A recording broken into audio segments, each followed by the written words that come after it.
like a Hellcat.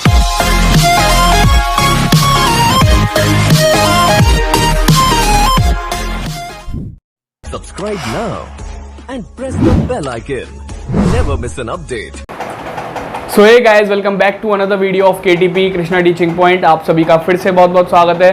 ये हमारा part 4 theory base of accounting की सीरीज चल रही थी। लास्ट वीडियो में हमने क्लैरिफाई कर दिया था going concern assumption, and in this video we are going to clear the assumption that is consistency assumption.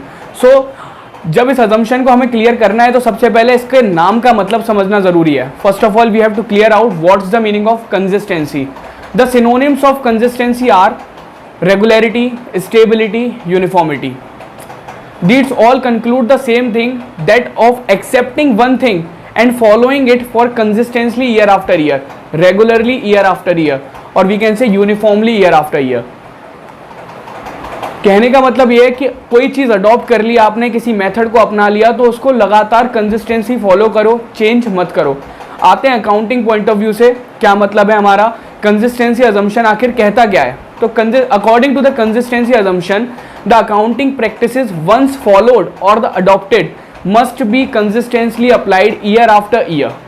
जो आपने अकाउंटिंग अजम्पशंस या प्रिंसिपल्स, और मैं कहूँ तो gaps, generally accepted accounting principles, assumption, conventions, ये सब क्या हैं? जनरल गाइडलाइंस हैं फाइनेंशियल स्टेटमेंट्स को प्रिपेयर करने के लिए। तो सपोज दैट एक फर्म है ABC लिमिटेड, वो इस साल सेटअप हुई, ठीक है ना, सेटअप हुई, नई फर्म थी, उसने कुछ अकाउंटिंग प्रैक्टिसेस को फॉलो करके अपने फाइनेंशियल स्टेटमेंट्स को बनाने के लिए कुछ चीज़ों को फॉलो करा, यानी कि कुछ अजम्पशंस को, कुछ प्रिंसिपल्स को।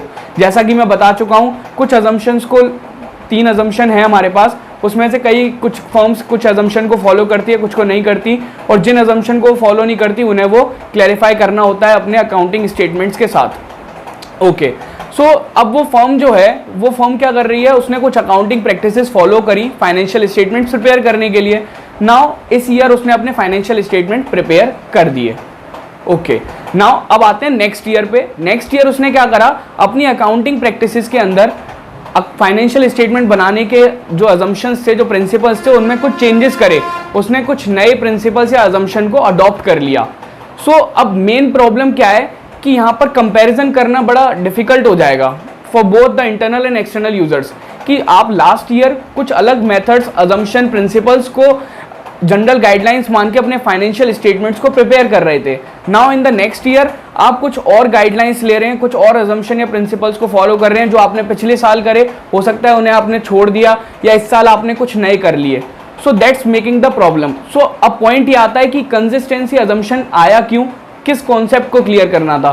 कंसिस्टेंसी अजम्पशन ने ये तो कह दिया कि आपने जो अकाउंटिंग प्रैक्टिसेस एक साल फॉलो करी हैं, आप उनको रेगुलर बेस पे फॉलो करिए, चेंज मत करिए उन्हें बार बार, as it is creating problem.